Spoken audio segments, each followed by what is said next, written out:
Bonjour, je suis François d'Encom Conseil. Aujourd'hui, je vais vous présenter les casques sans fil EPOS Impact D10 et D30. Le D10, c'est la version mono.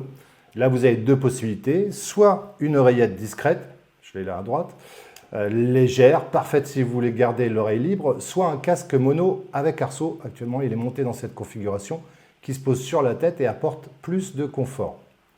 Le D30, quant à lui, c'est la version stéréo, avec deux écouteurs pour une immersion totale, une meilleure isolation du bruit environnement si vous travaillez par exemple dans un open office. On va voir ensemble comment les brancher, les utiliser et les personnaliser. Avant d'aller plus loin, parlons des deux versions disponibles, USB et phone. Petite précision avant de commencer, les modèles USB se branchent directement, généralement sur votre ordinateur. Néanmoins, vous pouvez sur certains téléphones le brancher sur la prise USB. Dans cette configuration-là, s'il est branché sur votre ordinateur, vous pouvez utiliser Teams, Zoom ou un autre softphone comme 3CX par exemple. Les modèles phone se branchent sur un téléphone de bureau classique. C'est en fait l'extension de votre écouteur classique. Et ça se branche via le câble RJ11. Ça se branche sur le téléphone. C'est donc là la seule différence, c'est la manière de les connecter. Avant même de déballer le casque, parlons d'un logiciel qui s'appelle EPOS Connect. EPOS Connect est un logiciel gratuit que vous pouvez installer sur votre PC.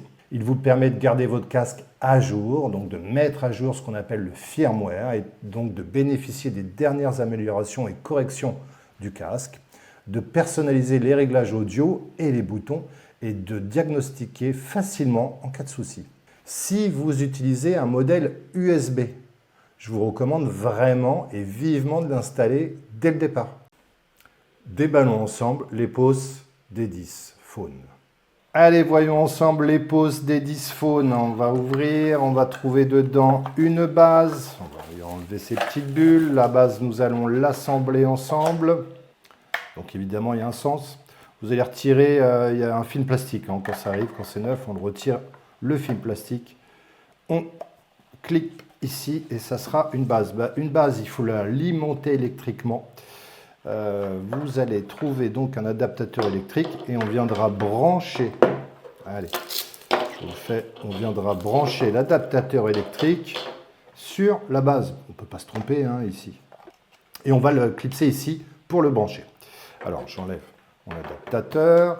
Concernant le casque, vous retrouverez un guide d'utilisateur, évidemment, pour avoir un peu plus de détails.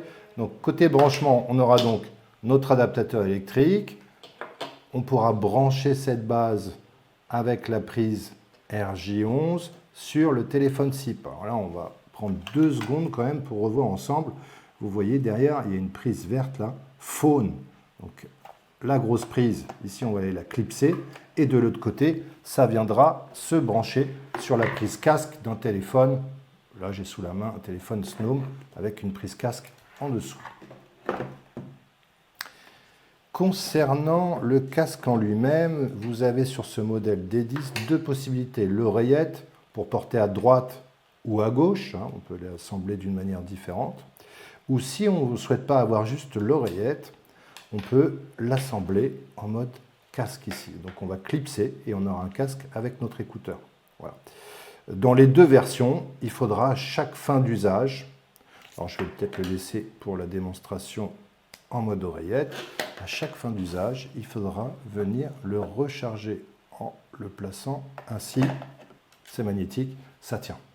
Donc pour résumer, on a notre casque, on le recharge, il y aura des voyants qui vont s'allumer. On a un adaptateur électrique et une prise qui part sur un téléphone SIP. Déballons ensemble l'EPOS D30 USB. Ici, on va aller déballer notre EPOS D30 USB. Guide d'utilisateur, le voici. Un adaptateur, il sera un peu mieux rangé dans votre boîte. Le casque, avec son micro, gauche ou droite, on peut le porter des deux côtés. Notre câble, alors ils ont été intelligents pour mettre des codes couleurs pour l'assembler. Et ici, je devrais trouver normalement la base qui va permettre de recharger votre téléphone. La base, vous allez enlever le sticker, là, il a déjà été enlevé, et puis on va l'assembler comme ceci, jusqu'au clic. Donc il est assez lourd, hein, ça permet d'aller le poser sur le bureau. Comment c'est alimenté? Comme d'habitude, vous allez avoir une prise d'alimentation ici, donc on va brancher l'alimentation pour aller alimenter notre base. Alors il faut avoir des petits doigts, voilà. Là, c'est branché. Donc, on va brancher le côté électrique. Et puis, puisque c'est un câble USB, il y a un marqueur orange, le câble orange. On reviendra dans les détails, mais ici, on peut donc aller le connecter pour son PC. Vous avez différentes options. Je les montre assez rarement ici, où vous pouvez changer notamment la puissance du micro, certains paramètres pour les bandes passantes. Vous pouvez les laisser par défaut. Hein, normalement, tout est remonté. Et puis là, il y a la petite enceinte pour la sonnerie de la base. Voilà. Quant au casque, il va venir magnétiquement ici surcharger. Alors ça, c'est un réflexe. Hein. On raccroche notre appel et on repose le casque. Comme ça, il est tout le temps chargé. Vous aurez des indicateurs sur le côté pour le niveau de la batterie. Nous allons voir l'EPOS D10 Phone. Donc c'est pour aller le connecter à un téléphone.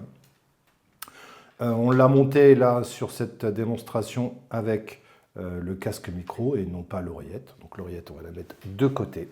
Et on va aller voir la connexion. Donc toujours pareil ici, on va avoir le socle à monter. Et puis quelques prises derrière. Premièrement, on alimente électriquement.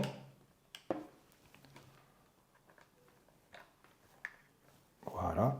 Donc ça, on va évidemment brancher ça au secteur. Et puis ici, vous allez avoir un câble pour le relier au téléphone, puisque c'est le D10 Phone, donc téléphonie fixe. Alors voyons, qu'est-ce qu'on a comme connecteur ici? On ne peut pas trop se tromper. On va aller le connecter sur le téléphone. Et vous avez, ils sont intelligents, ces Snom, ils mettent des codes couleurs vert sur vert. Ça me semble à peu près logique. On va les brancher ici. Côté de base. On est bien hein, sur la base. On la pose. Et côté téléphone, alors si vous avez un Snom, il faut le faire glisser. Pour ouvrir la base, ça sera quand même plus pratique. Et vous voyez ici, vous avez une prise avec un logo du casque. Bon, c'est pareil, on ne peut pas se tromper a priori. Voilà. On va pouvoir remettre notre base. Et poser ce téléphone. Alors, évidemment, vous allez équiper votre bureau un peu mieux que moi, là, pour que ça soit confortable. Vous pouvez mettre la base à droite, à gauche. On va voir comment il se recharge. Alors ici, dans ce modèle casque, on va mettre la tige vers le bas, enclencher d'abord la tige et le poser. Alors, dans mon cas de figure, il n'y a aucun voyant. Peut-être parce que je n'ai pas branché la prise. Et oui, évidemment, en branchant la prise, ça devrait aller nettement mieux. Alors, ça peut vous arriver, hein. Donc là, vous voyez, les voyants s'allument, il détecte le casque et il nous dit que les batteries sont pleines. Donc en le rebranchant, on va juste avoir un témoin lumineux qui nous indique qu'on l'a bien connecté. Donc quand vous finissez un appel, on vous recommande toujours d'aller le rebrancher, comme ça vous n'avez aucun doute. Concernant les durées de recharge, comptez environ 1h30 pour une recharge complète. Donc si mes batteries étaient complètement déchargées, une fois qu'elles sont rechargées à fond, vous aurez jusqu'à 12 heures de conversation. Donc, ça peut tenir en moyenne 2 jours. Et puis en veille, hein, le casque en veille, vous avez une centaine d'heures. Voilà. Le réflexe étant d'aller toujours le reposer en sa base, vous avez toujours un téléphone qui est chargé. Donc ici, on l'a connecté, côté base et côté téléphone. On va pouvoir maintenant décrocher un appel. On va faire un appel entrant. Voilà un appel qui arrive. Alors j'avais baissé le volume de sonnerie, c'est pour ça qu'on n'entend pas, mais on voit que l'appel rentre bien. Et bien, je vais les décrocher en appuyant sur le bouton casque et évidemment ici en parlant. Alors on va aller activer l'appel ici. Ça va donc déclencher notre communication. Alors vous voyez que j'ai fait 2 gestes, hein, le casque et le bouton pour aller prendre l'appel. La petite molette ici va nous permettre de régler le volume. Une fois qu'on a décroché l'appel, on peut aller mettre en mute. Alors, sur ce casque, vous faites des essais avec une collègue ou un collègue, mais sur ce casque, c'est ce bouton-là sur le côté. Il y en a qu'un, vous ne pouvez pas vous tromper. Donc le mute, ça permet d'aller couper le micro, et donc votre correspondant ne va plus vous entendre. Ça fait un petit clic, vous détecterez si vous avez l'oreille attentive sur votre téléphone, et vous pouvez reprendre l'appel par le même bouton en reprenant ici. Ici, ça va servir uniquement à gérer le volume. Oui, d'accord, mais comment on raccroche? On va les raccrocher finalement ici en coupant l'appel depuis le poste téléphonique. Vous avez plusieurs possibilités, mais le plus simple reste la croix pour finir l'appel. Voyons maintenant le branchement du D30 USB. On va partir de notre base. Vous avez derrière deux connecteurs, un pour l'alimentation. On ne peut pas se tromper, Donc on va les alimenter ici. Et puis, on va aller connecter cette prise USB. Alors, vous avez un détrompeur. Et on va les connecter. N'insistez pas, on ne va pas le connecter à fond. Il ne rentre pas complètement, mais là, ça suffit. Il est maintenant connecté. Cette prise USB, vous avez deux possibilités. Puisque vous utilisez une base et un casque USB, normalement, vous allez utiliser le logiciel 3CX, que ce soit le web client ou le Softphone V20. Je vous renvoie la vidéo sur le Softphone V20 si vous voulez plus de détails. On va donc le connecter au PC pour utiliser le logiciel. La seconde possibilité, ça serait de le connecter à un SIP-phone. On va voir ça juste après. Une fois que vous avez, restons sur la connexion avec le logiciel, l'application. Une fois que vous êtes sur cette connexion avec l'application, vous allez vérifier si c'est possible. Deux choses. Vous devez avoir un logiciel qui s'appelle Epos Connect. Si ce n'est pas le cas, je vous invite à le downloader. Ça va vous permettre d'aller identifier votre casque et peut-être de faire des mises à jour de firmware. Oui, parce que ces équipements-là, que ce soit le casque ou la base, ont besoin régulièrement de faire des mises à jour. Donc, utilisez Epos Connect. Vérifiez bien que vous allez voir votre base et votre casque s'il est allumé. Ensuite, côté logiciel 3CX, vous allez faire les réglages. Donc, on va parler des deux possibilités, du web client et du Softphone. Donc, sur le web client, vous allez dans Réglages, Audio, Vidéo, et vous allez régler les haut-parleurs et le microphone sur votre casque. Normalement, ça devrait apparaître automatiquement. Faites un petit contrôle. Vous avez une possibilité supplémentaire sur ce web client. Le web client ou le PWA, c'est la même chose.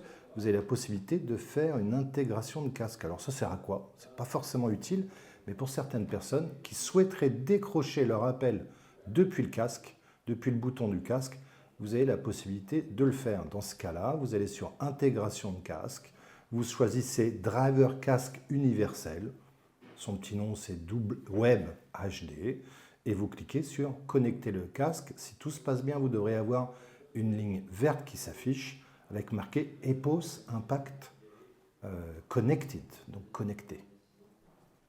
Sur le Softphone V20, c'est principalement le même concept. On va aller dans les paramétrages, régler microphone haut-parleur. Sachez que pour l'instant, il n'y a pas d'intégration, c'est-à-dire qu'on ne pourra pas décrocher du casque avec la version V20 au moment où on enregistre cette vidéo. Ça ne devrait pas tarder à arriver. Si vous avez un casque, vous n'utilisez pas le logiciel. Nous, on vous recommande d'utiliser le logiciel et de le connecter sur votre PC pour décrocher. Mais dans le cas contraire, vous avez un téléphone SIP, comme on a à côté ici, avec une prise USB. Il y a aussi la possibilité de prendre l'appel depuis le poste fixe. Donc vous allez connecter, au lieu de le connecter sur le PC, vous allez le connecter sur le téléphone. Encore faut-il le brancher dans le bon sens. Vous allez avoir un message qui s'affiche ici, que le casque est connecté, qu'il a reconnu qu'il y avait une extension. Et donc, à partir de ce moment-là, vous allez pouvoir décrocher au casque, en appuyant ici sur la petite touche casque, pour pouvoir décrocher l'appel. Voilà les deux possibilités de connecter un Epos D30 USB. Ces casques ont une portée de 55 mètres en intérieur dans vos locaux. Vous pouvez donc conserver votre conversation téléphonique tout en vous déplaçant. Sachez aussi qu'à l'extérieur, ils ont une portée de 180 mètres en champ libre. Vous connaissez maintenant toute la gamme. Le D10 disponible en oreillette ou en casque mono, le D30 en version stéréo avec soit une connexion USB pour ordinateur, soit pour un téléphone fixe. Simple, efficace et confortable, ces casques s'adaptent à tous vos besoins. Merci d'avoir suivi ce tuto et à bientôt pour d'autres vidéos.